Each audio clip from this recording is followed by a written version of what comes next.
Boa tarde a todos. Vou tentar não fazer careta. Algumas pessoas já participaram em outros momentos dos nossos encontros, mas para quem está participando pela primeira vez, né, seja bem-vindo. O projeto Movai é um projeto que existe desde o ano passado no Instituto de Biociências e tem por objetivo acolher os alunos dos primeiros anos dos cursos do Instituto, acolher e auxiliar no processo de integração. E a estratégia que nós utilizamos para esse acolhimento são encontros, né, entre os alunos de primeiro ano, com veteranos, mas este ano, em função da suspensão das atividades presenciais, os encontros foram transformados em encontros virtuais, né, os encontros presenciais em encontros virtuais, e nós estamos, então, toda semana, trazendo um tema para discutir, para pensar, são temas variados, desde horta, meditação, alimentação, e hoje, né, temos a Nina para apresentar algumas considerações sobre memorização, neurobiologia. Então, eu agradeço a presença de todos. Meu nome é Luciana, eu sou coordenadora do projeto, sou docente do Departamento de Ciências Humanas e Ciências da Nutrição e Alimentação. E o projeto é constituído por um número grande de pessoas, por vários professores que participam do projeto de forma variada, por alunos que representam os diferentes anos dos cursos, que representam comissões ou grupos. Então, nós temos um grupo grande, né, que forma a Movai, e que tem, desde abril, pensado os encontros e colocado, né, essa proposta para acontecer, mesmo à distância. Então, eu vou abrir a palavra aos membros do Movai, e depois a gente passa a palavra para a Nina, tá bom, Nina? Sim. Vou me apresentar rapidamente. Meu nome é Cíntia, sou professora de anatomia do Departamento de Biologia Estrutural e Funcional. Participo aqui da organização do Movai também, junto com a Lu e com os demais alunos que eu vou abrir agora para eles falarem.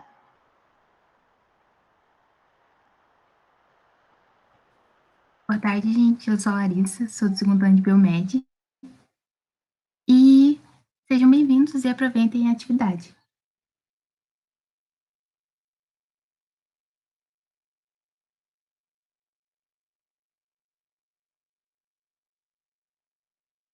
Boa tarde, gente. Eu sou a Giovana, do segundo ano de Biomedicina. É muito bom tê-los novamente, mais um encontro, e eu espero que estejam conosco nos próximos.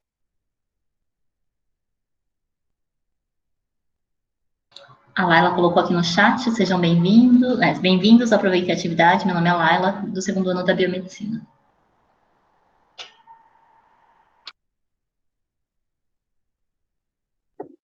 Oi, gente, boa tarde. Eu sou o Jonathan, do terceiro ano da Biologia Noturno.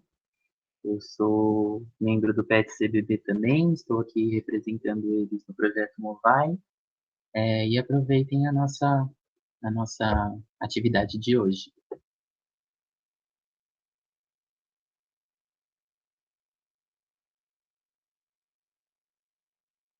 A Renata escreveu aqui também, boa tarde, bem-vindos. Sou do quinto ano da Biomedicina. Aproveitem a atividade. Mais alguém?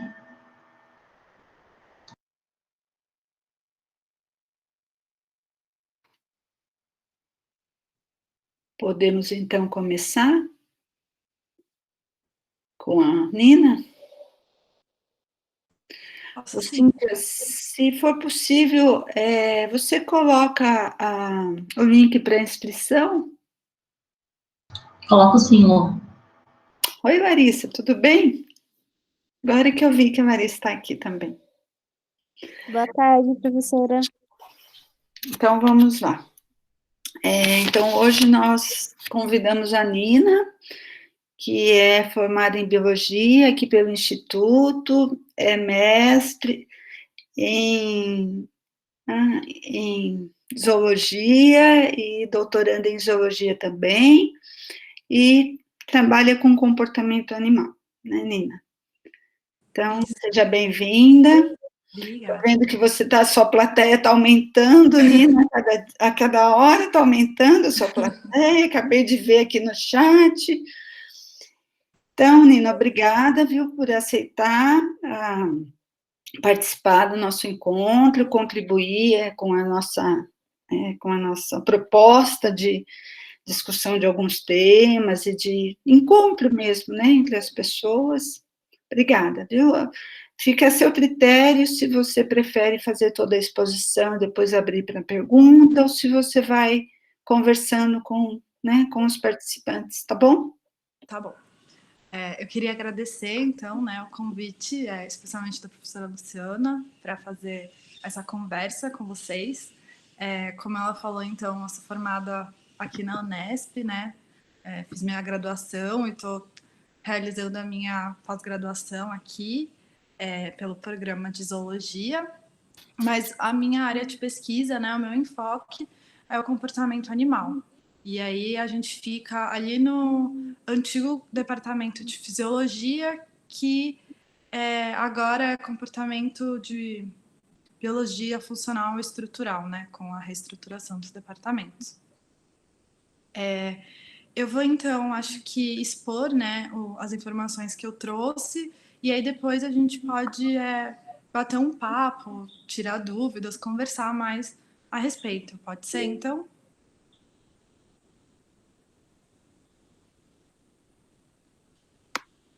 Tá. Então, só vou compartilhar agora a minha tela, então. Só um minuto.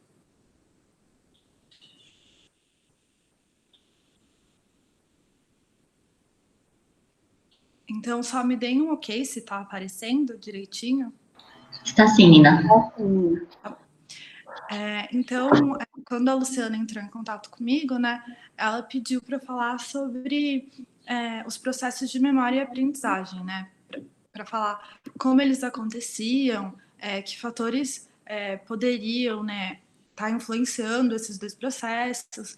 Então, eu optei por falar um pouco, primeiramente, então, em como acontece realmente, o que está envolvido, quais as estruturas envolvidas, o que está acontecendo no nosso cérebro para estar ocorrendo esses dois processos, e depois eu vou abordar um pouco o que será, né, que no nosso cotidiano, no nosso dia a dia, a gente pode fazer ou está fazendo que está influenciando de alguma forma essa memória e essa aprendizagem. Então, o que é, né, memória e aprendizagem? Qual que vai ser a importância e para que eles vão servir? Acho legal a gente começar pensando que a memória ela vai dar para a gente uma noção de quem a gente é, né? A gente vai saber de onde a gente veio, do que a gente gosta, quantos anos a gente tem, o nosso cerne, né? Ela vai dar uma noção para a gente também de quem são os nossos familiares, nome, origem, características. Então, ela vai ter esse papel de ajudar a gente socialmente, além de também de poder ajudar a gente a se adaptar melhor às situações que a gente vai estar inserido, a locais que a gente vai estar inserindo. Então, por isso que a gente fala que esses processos são importantes.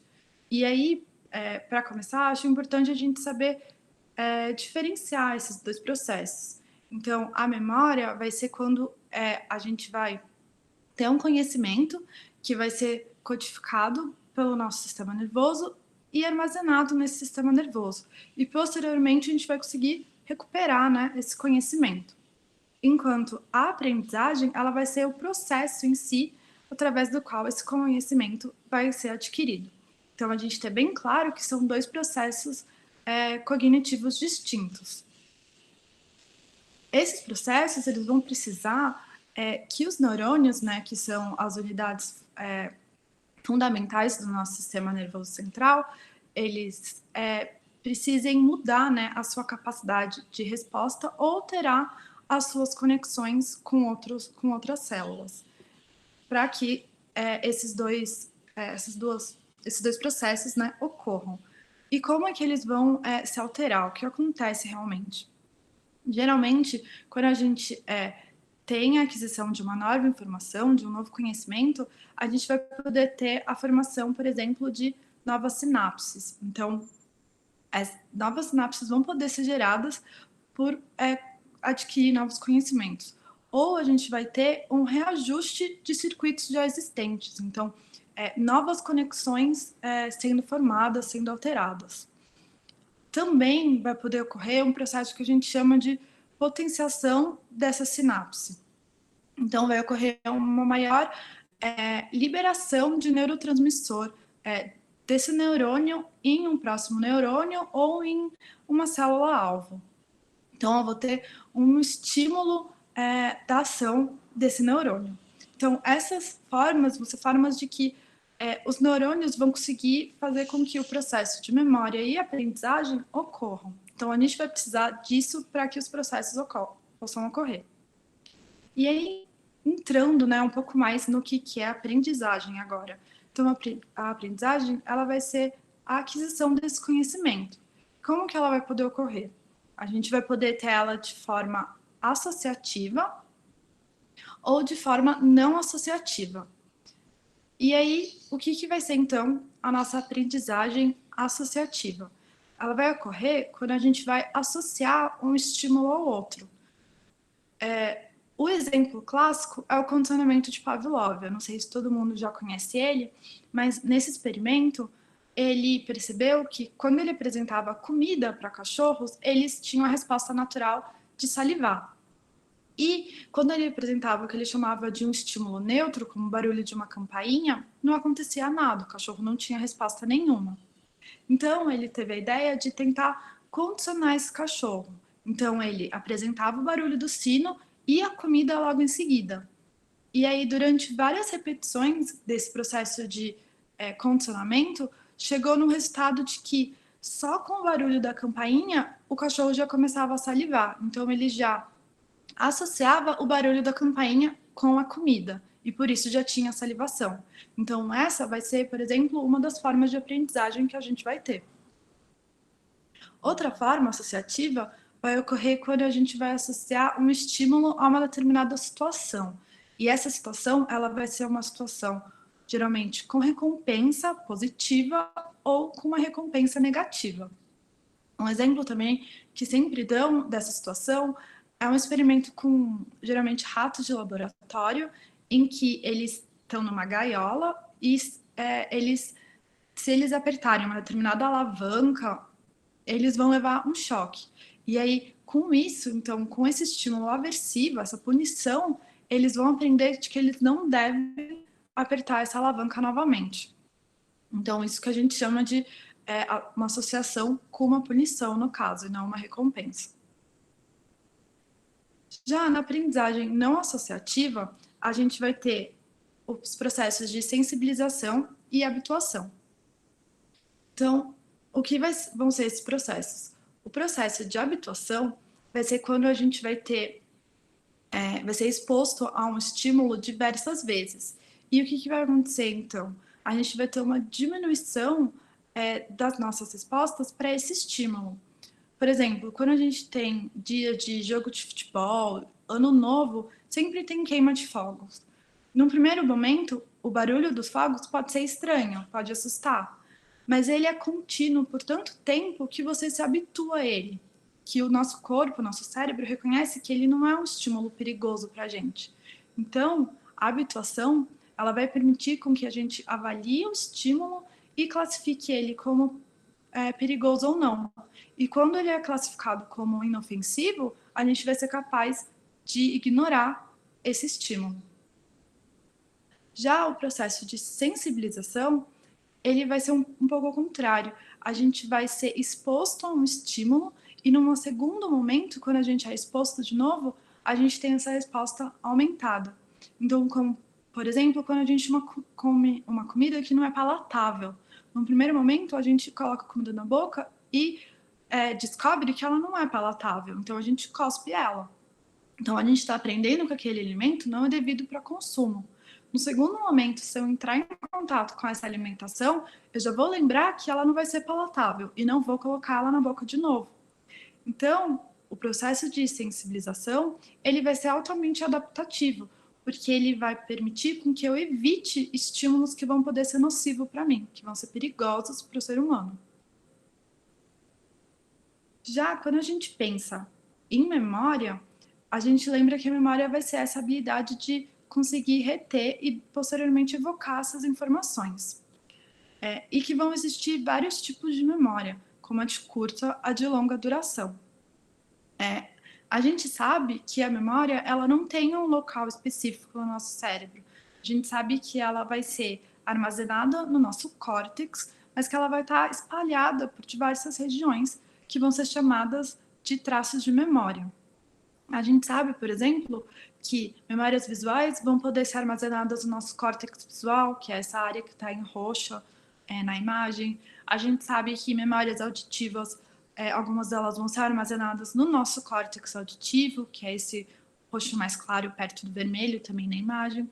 Então, essa ideia de que toda a nossa memória vai ser armazenada num centro específico não é real, não acontece. Ela vai estar espalhada por esse córtex no nosso cérebro.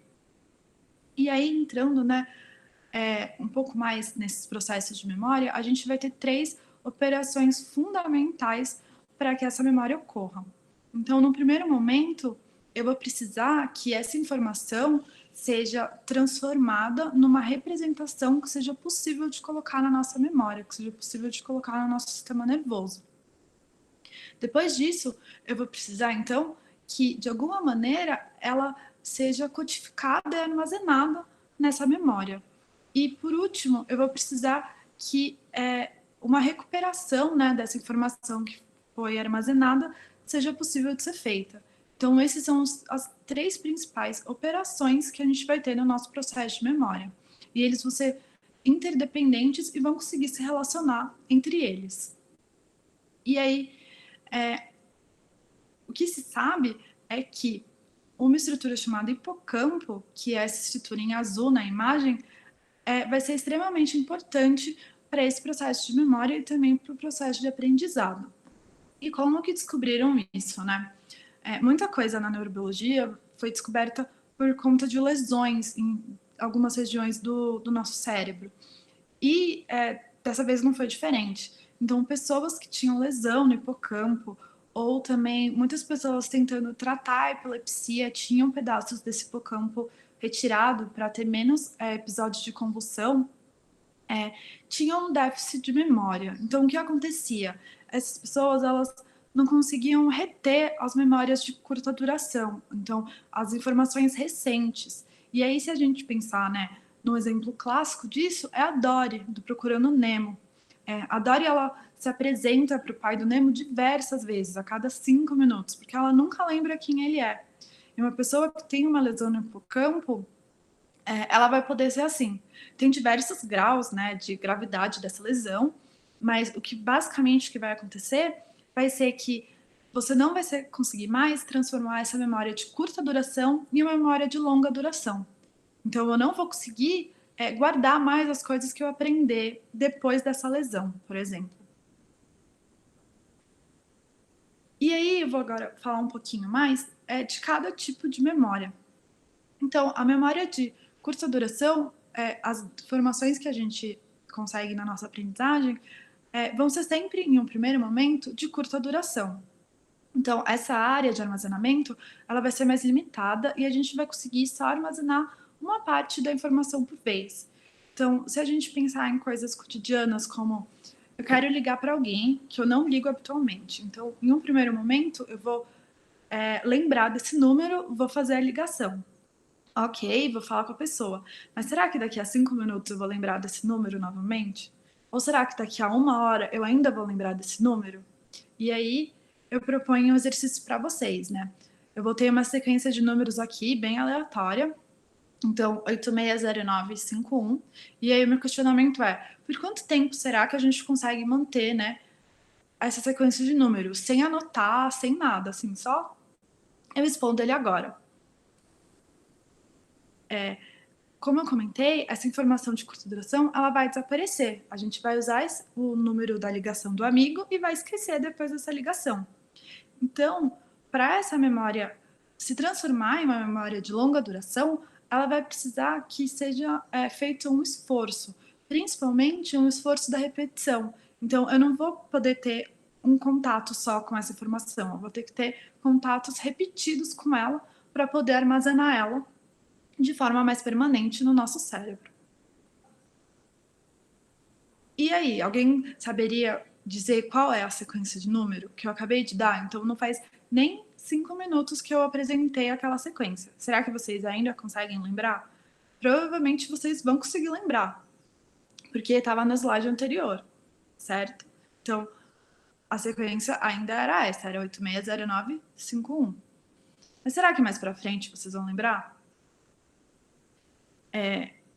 Vamos ver, né? Continuando. Um modelo especial, um tipo, né, especial de memória de curta duração é a memória de trabalho. É uma memória que vai ser processada nos nossos lobos frontais. Ela vai permitir com que as informações que eu estou adquirindo recentemente sejam associadas com informações de longa duração, então que já foram armazenadas. E o que isso vai servir para mim, né? Por que isso vai ser bom? Na realidade, isso vai ser fundamental, porque vai permitir que a gente consiga realizar coisas cotidianas, como atravessar a rua. Eu tenho que olhar para um lado da rua, por exemplo, para o meu lado direito, e ver que não vem carro. Ao olhar para o lado esquerdo, eu tenho que lembrar que eu olhei para o lado direito e não vem carro para conseguir atravessar. Se eu não conseguir lembrar que eu já olhei para o outro lado, vai ser praticamente impossível atravessar, porque eu vou ter que ficar olhando para os dois lados o tempo todo.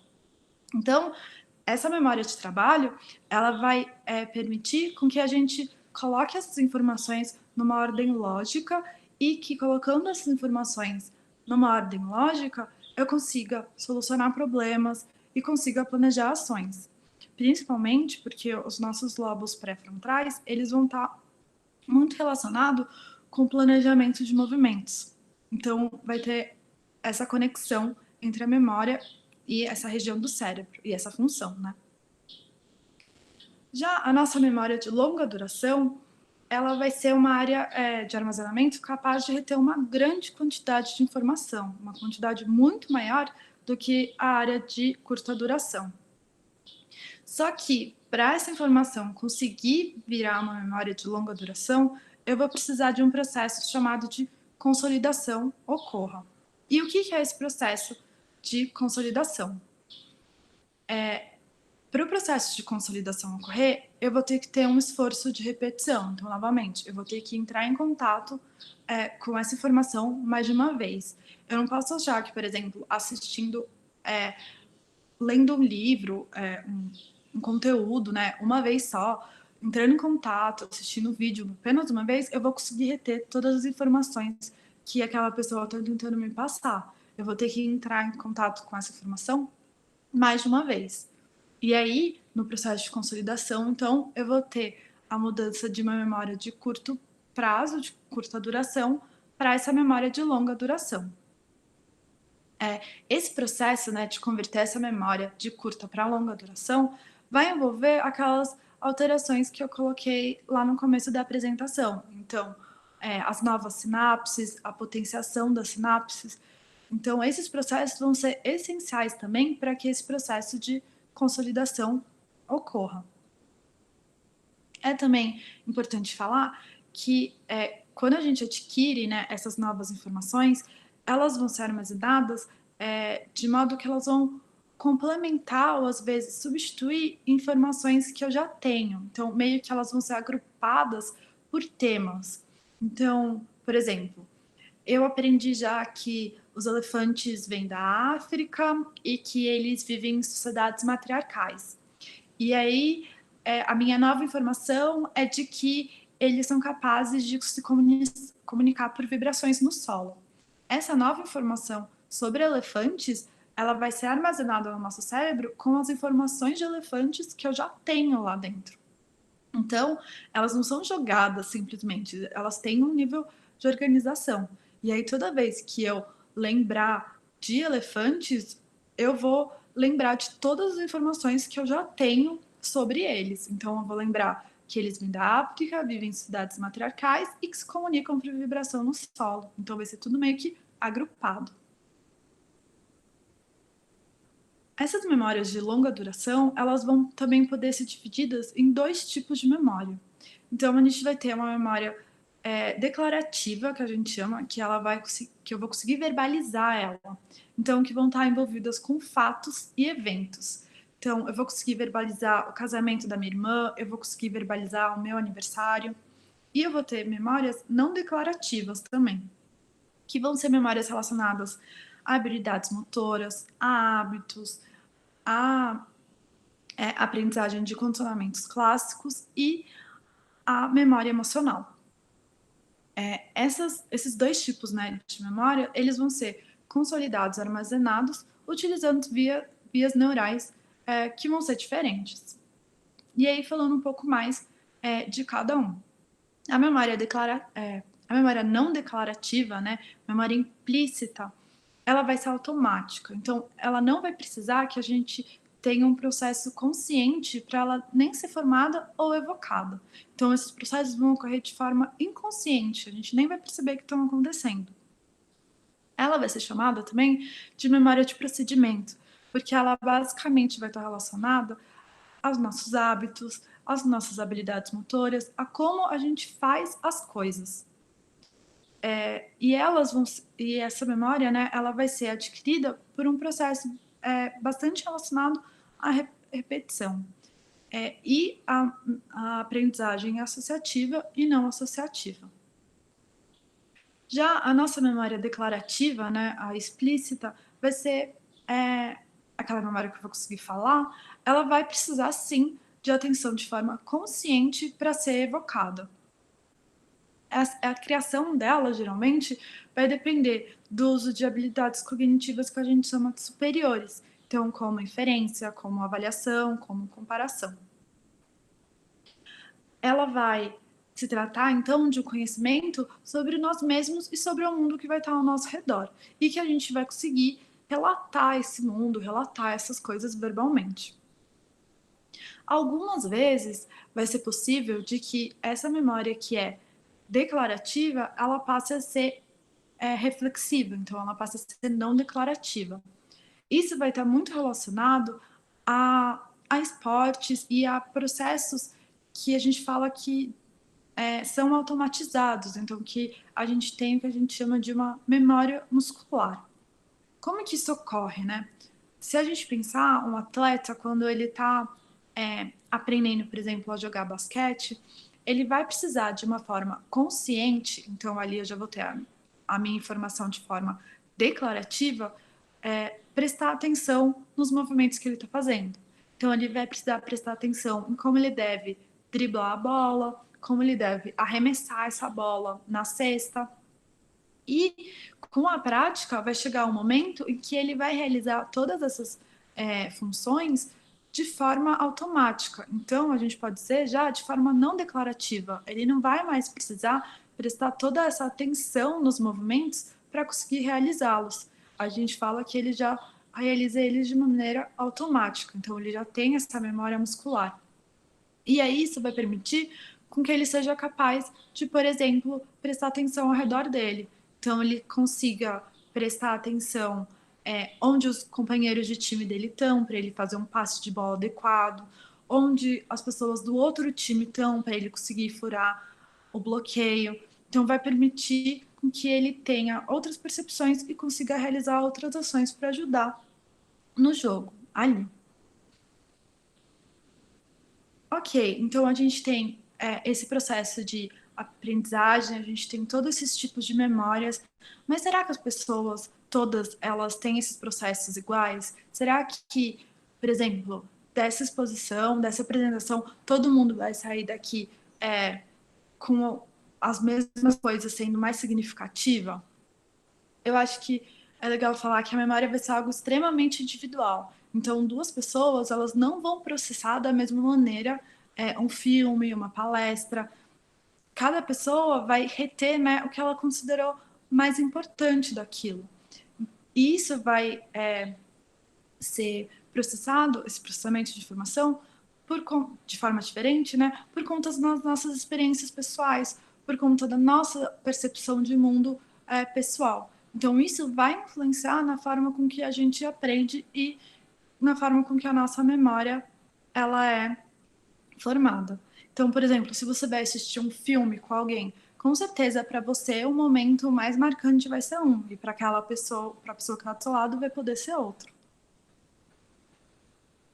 E aí, também entrar em como que a gente vai poder melhorar, né, esse processo de aprender, principalmente, pensando em como essa aprendizagem vai poder ocorrer de forma mais efetiva, vamos dizer assim. O William Glasser, ele foi se não me engano, um psiquiatra, e ele propôs, né, a ideia da pirâmide de aprendizagem. Ele acreditava que o aluno ele só sentar e assistir a aula não era totalmente eficiente, que esse aluno ele precisava ter um comportamento mais ativo na própria aprendizagem. Então, ele montou essa pirâmide e aí ele acredita, né, que, por exemplo, quando você lê alguma coisa, quando você está lendo um livro, um artigo, qualquer coisa assim, você vai reter só 10% do que você está lendo, que é o topo ali da pirâmide. Quando você escuta alguma coisa, você vai estar retendo só 20% do que você está escutando. E aí, quanto mais está indo para a base dessa pirâmide, vai envolvendo mais processos, né, cognitivos. Então, por exemplo, ali, quando você discute com os outros, então, quando você estuda em grupo, né, e aí você tem que definir conceitos, você vai conversar com pessoas, ver opiniões diferentes, debater. Ele diz que esse estudo em grupo, essa conversa, vai fazer com que a gente retenha 70% do que a gente está aprendendo. Então, é bem mais do que os 10% de quando a gente lê sozinho. Ele vai dizer, por exemplo, na base da pirâmide, que quando você ensina para os outros, então você tem que ter o trabalho de explicar, de tentar definir, de tentar ilustrar, dar exemplos, de estruturar bem aquela aula, que quando você faz todo esse processo, você vai reter 95% do que você está estudando. Então, é meio que dizem, né? Quem dá aula, na verdade, também está aprendendo com aquela aula que está dando, porque teve todo um processo de aprender aquele conteúdo para conseguir passar para a próxima pessoa, para ajudar o colega a estudar. Então, são maneiras que ele considera que vão ser mais eficientes da gente conseguir aprender as informações. E aí, né, entrando naquele segundo momento que eu falei, o que será que do nosso cotidiano a gente vai conseguir contribuir para esses processos ou talvez até prejudicar eles? A gente sabe que na faculdade muitas vezes a gente sai de casa, a gente vai morar sozinho, a gente tem que estabelecer vários hábitos novos, a gente tem uma pressão muito grande para ir bem, uma pressão pessoal, uma pressão da família para a gente conseguir ir bem. Então, eu acho que eu trouxe informações que vão poder ajudar a gente a pensar um pouco nos nossos hábitos e eu acho que é isso, eu acho que vocês têm que ter acesso, né, a esse tipo de informação.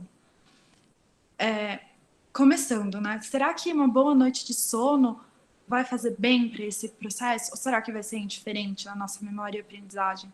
Será que eu ter insônia vai atrapalhar? Será que eu ficar no celular até tarde ou ficar no computador vendo vídeo vai ser bom ou vai ser ruim? Será que eu varar a noite estudando, ir para a prova varado? Será que isso realmente, né, funciona? Estudos mostram que durante o nosso sono a gente vai ter aquele processo que eu falei lá no começo de consolidação. Então vai ser durante o nosso sono que a gente vai transformar as nossas memórias de curta duração em longa duração. Então vai ser essencial que a gente tenha uma boa noite de sono para esse processo poder ocorrer. A gente sabe que nas fases iniciais do sono, então no sono que a gente chama de não REM, a gente vai ter a consolidação da nossa memória declarativa, então daquela memória de fatos, de eventos. Enquanto na fase de sono REM, que é aquele sono mais pesado, mais profundo, a gente vai ter a consolidação da memória de procedimentos, de memórias emocionais e de memórias que a gente considera mais difíceis, né, de informações mais difíceis. Então, quando a gente não tem um sono reparador, quando a gente não tem uma boa noite de sono, muito provavelmente essa consolidação dessas informações não vão estar sendo realizadas de forma efetiva. Então, uma boa noite de sono ela é fundamental. E aí, se vocês me perguntarem, tá, mas o que eu posso fazer realmente para conseguir melhorar essa boa noite de sono? Existe uma coisa, eu descobri recentemente, que existe algo que chama higiene do sono. Então, são dicas para você poder melhorar, né, a sua noite de sono, para você acordar realmente se sentindo descansado. Então, o que se recomenda é que você estabeleça um horário para dormir e acordar. Então, que você tenha, de certo modo, né, uma rotina. O que, por exemplo, durante a pandemia é muito difícil. A gente está com os horários todos trocados. A gente dorme tarde, acorda tarde. Mas ter esses horários estabelecidos é fundamental para a gente poder dormir bem. Outra coisa que eles dão a dica é de não comer comidas pesadas à noite, comer comidas leves. Por quê? Porque para realizar a nossa digestão, a gente vai ter um grande gasto de energia. Se a gente consome esses alimentos pesados, a gente vai ter uma noite de sono em que a gente vai acordar diversas vezes durante a noite. Então, o ideal seria comer comidas leves. Além disso, não desligar os aparelhos eletrônicos para dormir. A gente vive indo para a cama no celular. E não é bom. Tem a luz do celular ali, tem uma certa ansiedade que é criada por querer saber o que a próxima pessoa vai postar no Instagram, o que estão falando no Facebook. Então, essas coisas não são positivas para o nosso sono antes de dormir. O ideal é a gente ir para a cama sem ter contato com esses aparelhos eletrônicos. Além disso, do ambiente do quarto ser totalmente escuro. É fundamental a gente ter a escuridão à noite para o sono, para a gente conseguir ter essa boa noite de sono.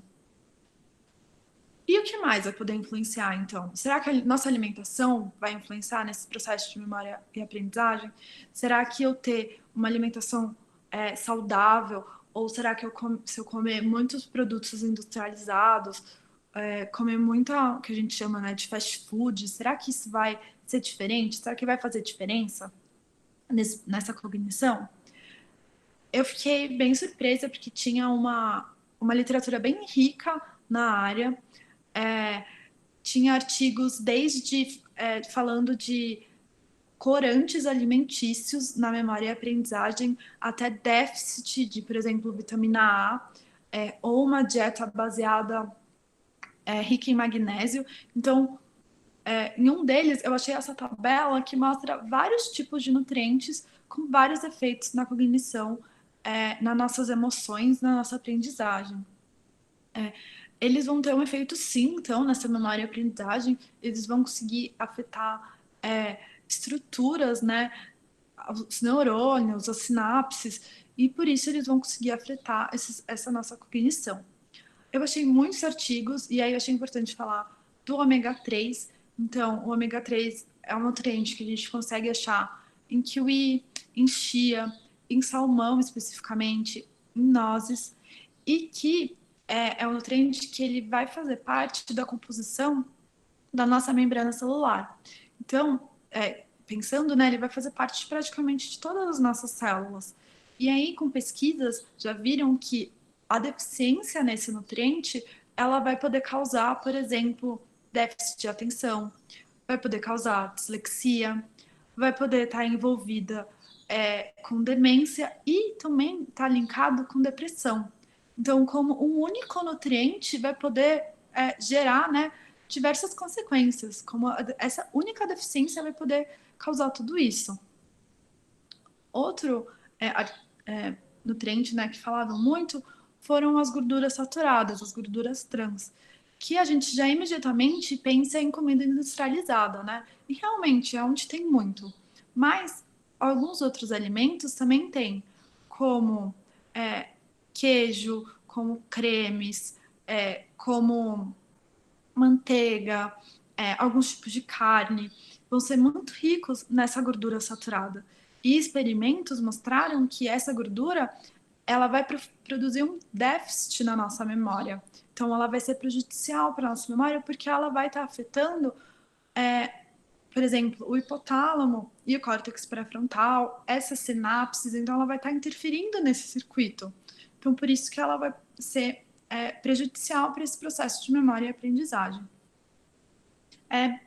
E aí tem vários outros tipos, né, de nutriente. Tem falando de vitamina B, falando de vitamina D, que é bom para prevenir a perda de cognição quando você é mais velho.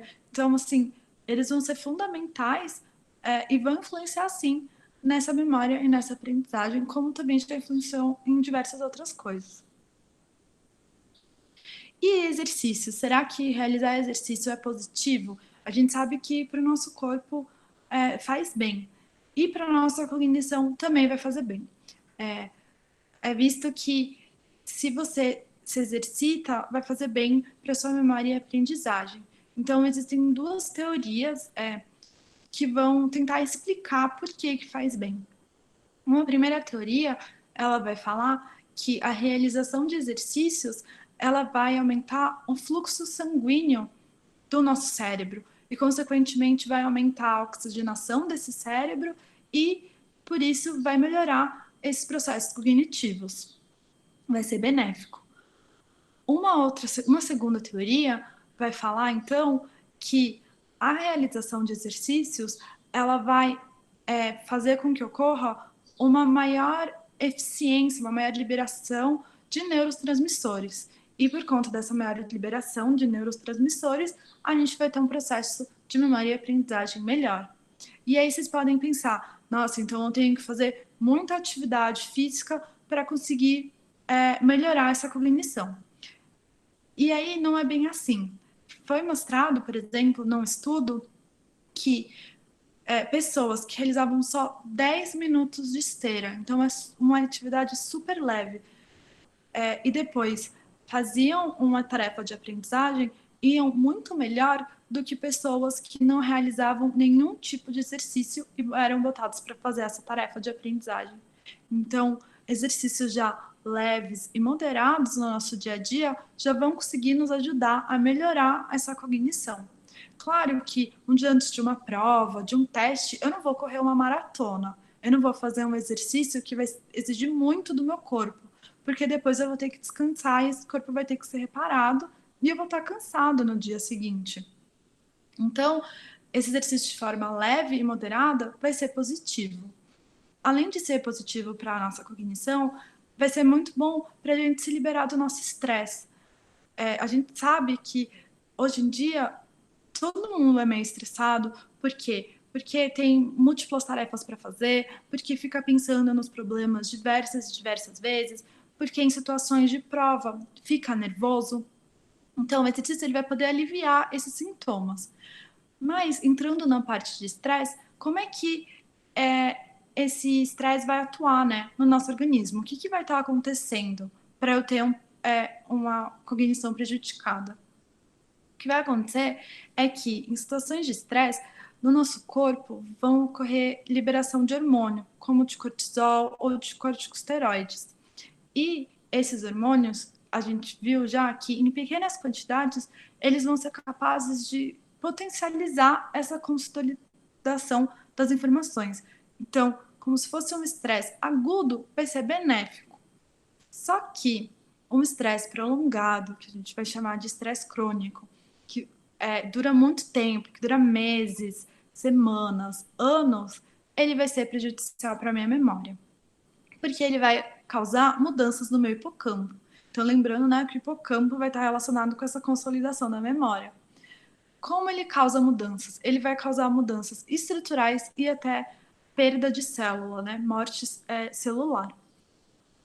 O bom é que essas mudanças, elas são reversíveis. Então, a partir do momento que eu consigo me libertar desse estresse, fazer com que ocorra uma diminuição de liberação desses hormônios, eu vou conseguir restabelecer os meus processos de memória e aprendizagem. Tá, então, por que quando eu chego numa prova, eu não consigo lembrar do que eu estudei? Por que me dá branco em uma prova?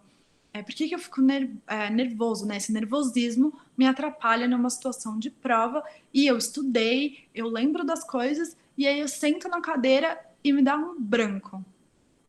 O que acontece é que em situações que a gente chama de...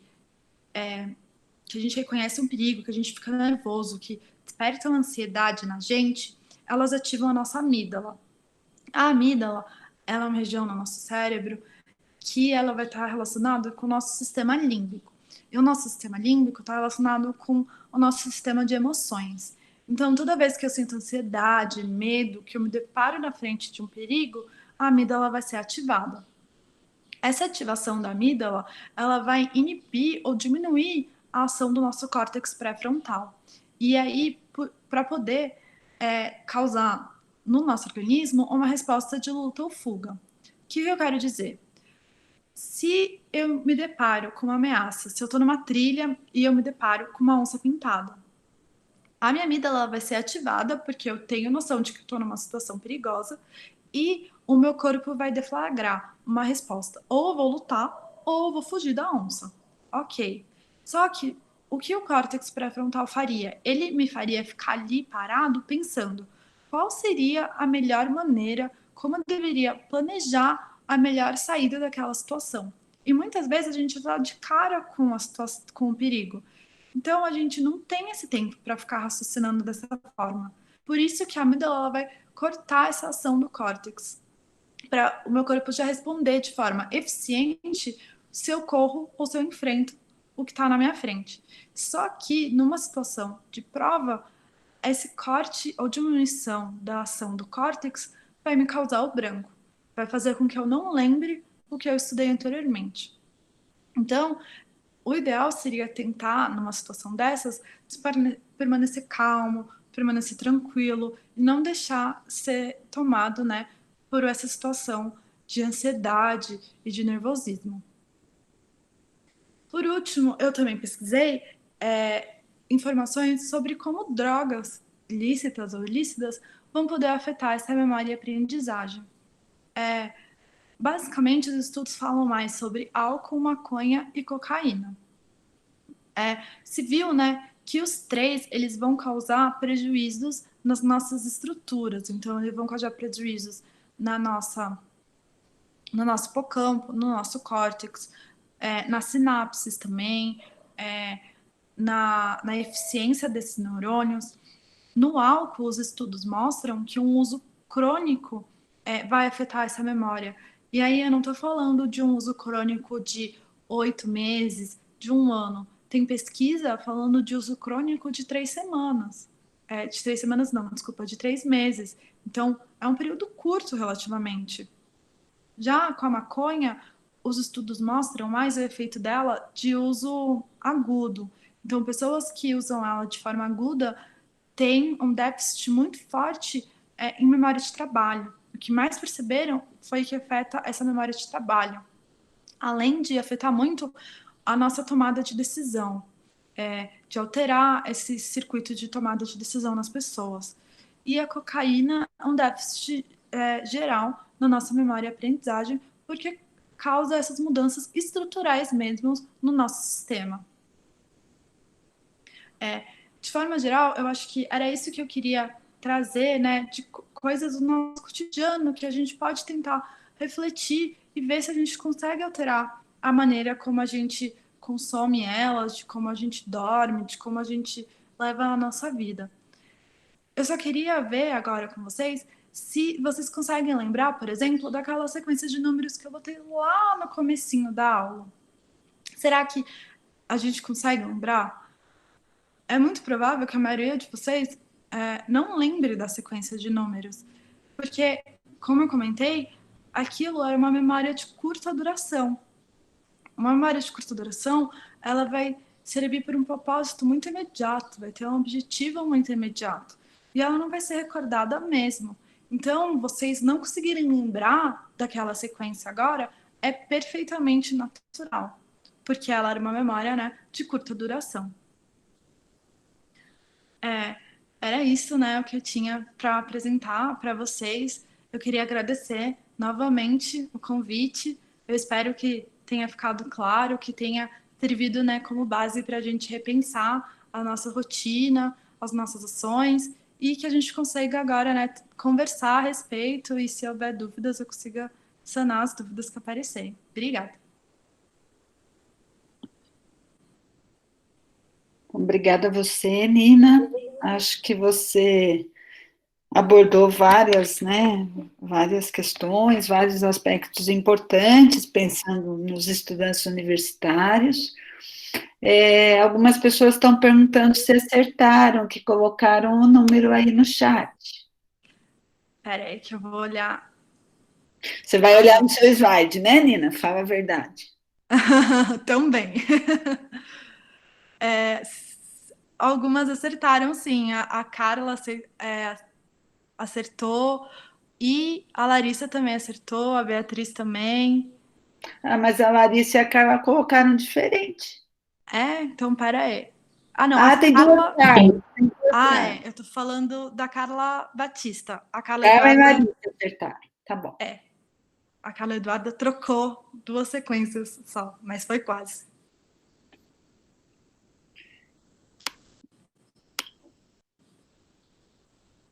Bom, então acho que a gente está aberto para conversar um pouco com a Nina, vocês se apresentarem, né, quem tiver questão. Tem uma questão aqui da Laila. Nina, memória e sentimento tem alguma ligação? Tem. A gente tem o que a gente chama de memória emocional, né?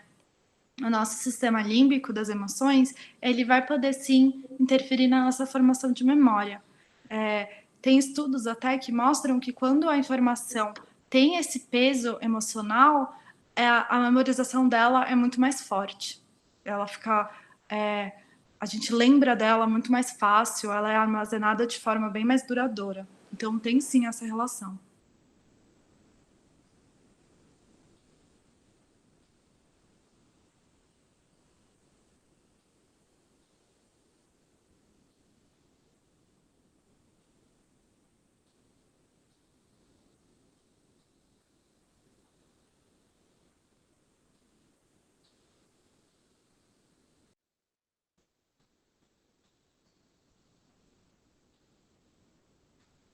Deixa eu ver aqui. Funciona mais ou menos assim com a memória visual também? Sim, a memória visual tem esses processos de consolidação, de aprender. Então, funciona da mesma forma, sim. Perda de memória por acidentes psicológicos tem reversão? Eu só preciso entender o que significa esses acidentes psicológicos. Você está pensando numa lesão no sistema, na neurobiologia, ou você está pensando mais em trauma, digamos assim? Tá, algum trauma.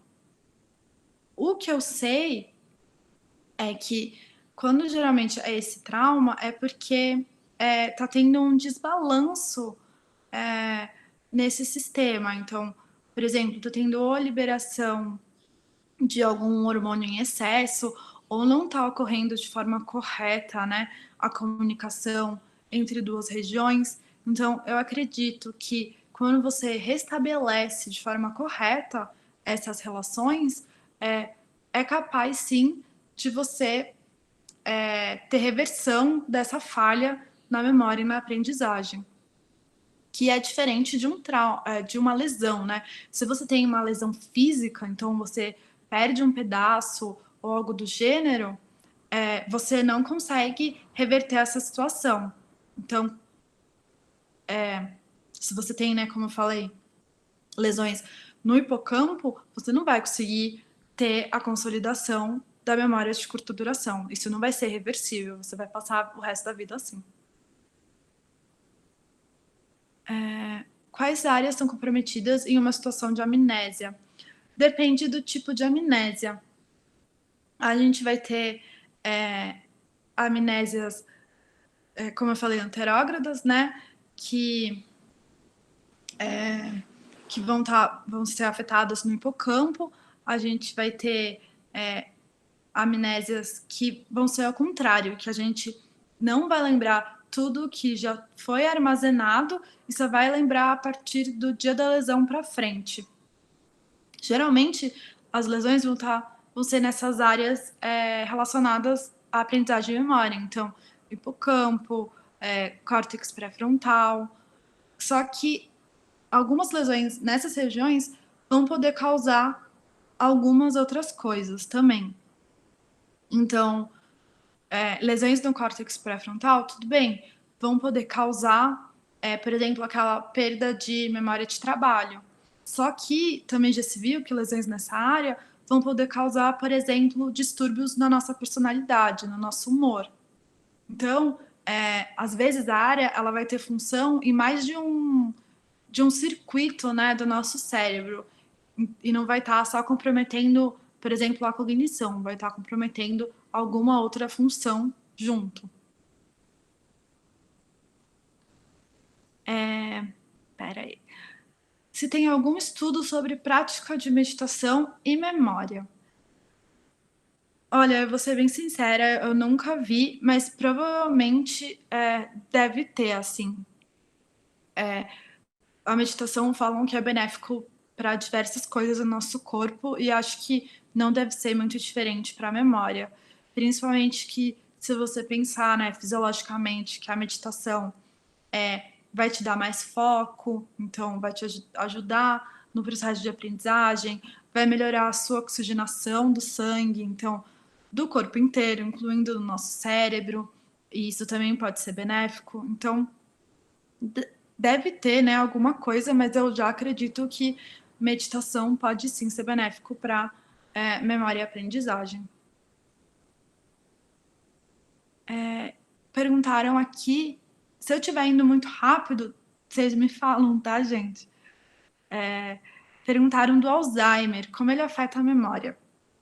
O Alzheimer, ele é um pouco mais complicado, porque não se sabe exatamente o que causa, né, esse Alzheimer. O que sabe é que na doença de Alzheimer a gente tem perda de tecido cerebral. Então é como se a gente perdesse pedaços desse cérebro. Se a gente perde um pedaço que está envolvido no nosso processo de cognição, ele vai afetar. E ele geralmente afeta, né? Geralmente o Alzheimer, ele vai começar, né? A gente vai começar com a perda olfativa, a gente vai começar com a perda de não sentir cheiro, de não lembrar cheiros, e aí esse consumo, né, dos tecidos do cérebro vai afetando outras regiões, e aí afeta a memória. Tanto que os pacientes mais avançados, eles não lembram quem eles são, se tem a família, não lembram da família, se são casados, não lembram. Tem pacientes até que mudam de personalidade, sei lá, passaram a vida inteira sendo pessoas muito tímidas e por conta da doença de Alzheimer passam a ser pessoas extremamente extrovertidas, extremamente sociáveis. Então, afeta bastante todos esses circuitos.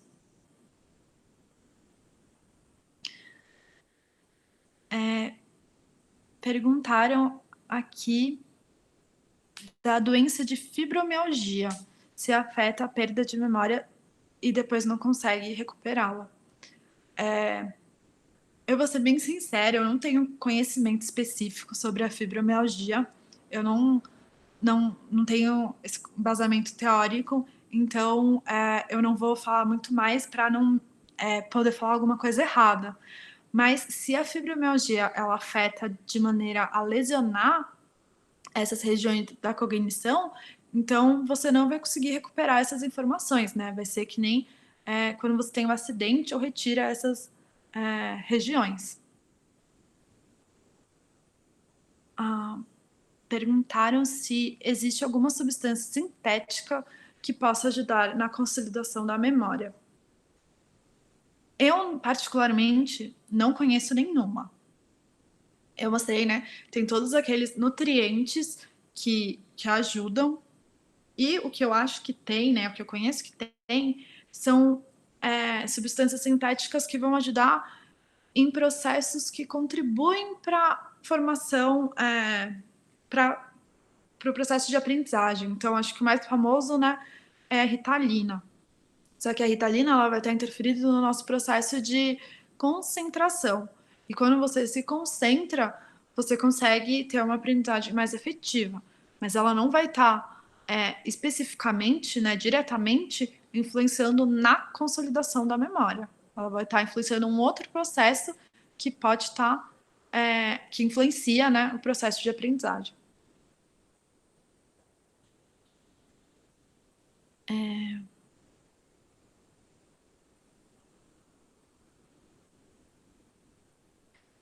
Perguntaram aqui se eu acho que a linguagem do ensino remoto, em que todos estamos forçados a trabalhar, dificulta o processo de aprendizagem, pensando no ensino básico, principalmente. Eu acho que é mais difícil porque, é uma situação nova que a gente está tendo que se adaptar, né, agora. Então, é tudo meio novidade. 2, porque eu acho que essa realidade de ensino remoto é muito mais difícil a gente ter concentração. É muito mais difícil a gente conseguir ficar sentado na frente do computador durante muitas horas. A gente já sabe, né, que numa sala de aula um aluno não consegue ficar sentado durante 2 horas e prestar atenção. E acho que não vai ser diferente na frente do computador, né? Acho que na frente do computador é até pior, porque você pode pegar e abrir uma aba ali do lado e tá navegando na internet, tá no Facebook. Então, eu acho que essa concentração, né, esse foco é muito mais difícil e vai dificultar, sim, esse processo de aprendizagem. Para professor, por exemplo, a professora Luciana e a Cintia estavam comentando, é muito difícil porque as pessoas não veem os alunos, então a gente não vê a cara das pessoas que estão assistindo e não sabe dizer se está claro, se ficou dúvida, porque muitas vezes os alunos já expressam isso inconscientemente no rosto. E no remoto a gente não tem isso, né? Eu não tenho como dizer se ficou claro ou não para todo mundo, porque eu não estou vendo ninguém. Então, assim, eu acho que no geral é um desafio bem grande, mas eu acho que talvez com um pouco de prática, um pouco de paciência, um pouco de esforço de todo mundo seja capaz de ocorrer. Acho que não como no presencial, mas acho que dê.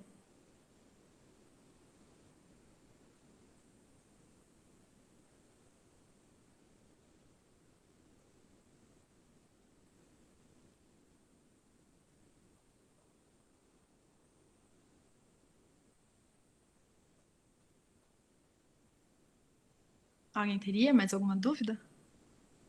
Ou mais alguma colocação também? Eu queria perguntar uma coisa. O que é que pode levar à perda da parte cognitiva? Como? Tem que ser só um trauma? Ou eu posso ter algum problema patológico que leva a essa perda? Patológico em que sentido, assim? Uma diminuição, por exemplo, de produção de neurotransmissor, de hormônio, alguma coisa assim relacionada. Não é não é um trauma, uma perda de uma parte do cérebro, mas você tem uma disfunção, né, vamos falar assim, uma disfunção em neurotransmissores que leva a essa perda. Isso Sim. é possível. Olha, eu não sei, vou ser bem sincera, eu não sei se é possível, assim, eu nunca vi nenhum estudo falando, né, dessa diminuição patológica. O que apareceu foi, por exemplo, no consumo de drogas, né, de maconha, de álcool, falando que tem essa diminuição e que essa diminuição, por exemplo, da ação dos neurotransmissores vai ser prejudicial. Então, eu acho que se uma pessoa tivesse essa patologia, talvez ela teria uma memória e uma aprendizagem de forma diferente, sim, talvez de forma mais lenta, mais difícil de ocorrer. Ah, entendi. Muito obrigada, viu? Gostei muito da sua palestra. Obrigada. Que bom, obrigada.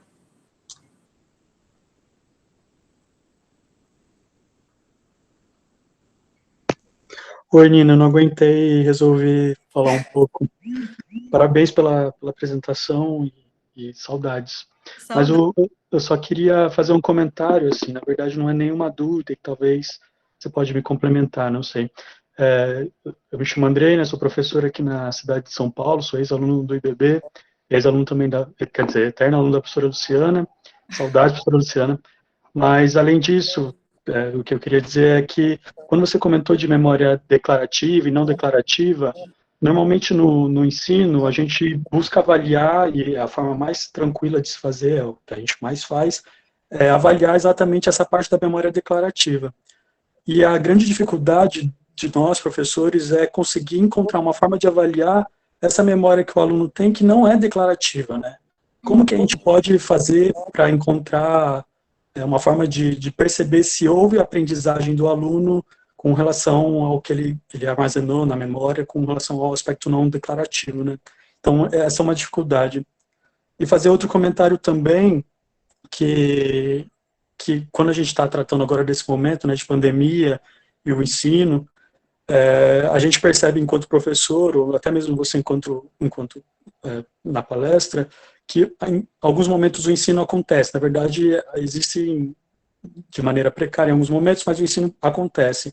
Mas a gente não consegue perceber em alguns aspectos a aprendizagem dos alunos acontecendo.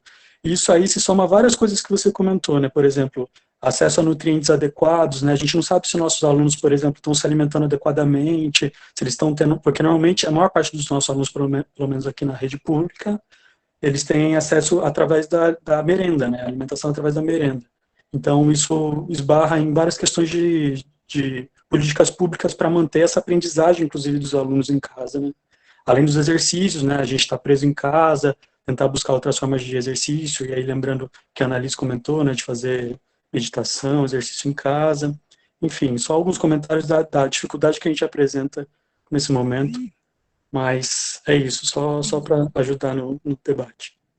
É isso mesmo, é bem isso. As pessoas perguntaram bastante, né, Nina? Uhum. E foram questões bem diversificadas também.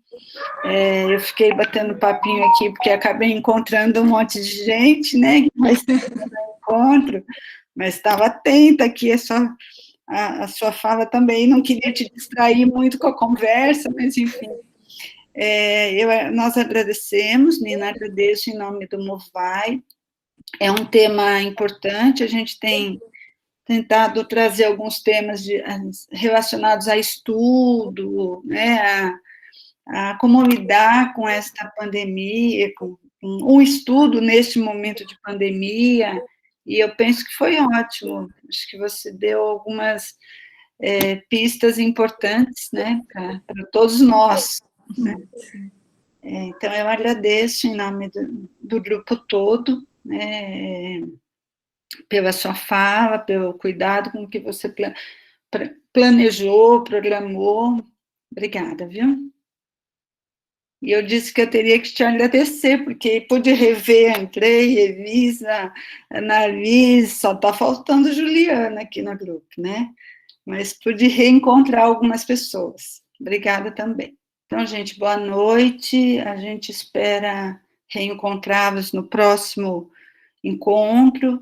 No dia 16, nós teremos uma palestra com o professor Juarez sobre racismo na universidade, então já fica o convite também para todos vocês. Bom descanso para todo mundo e até o próximo encontro.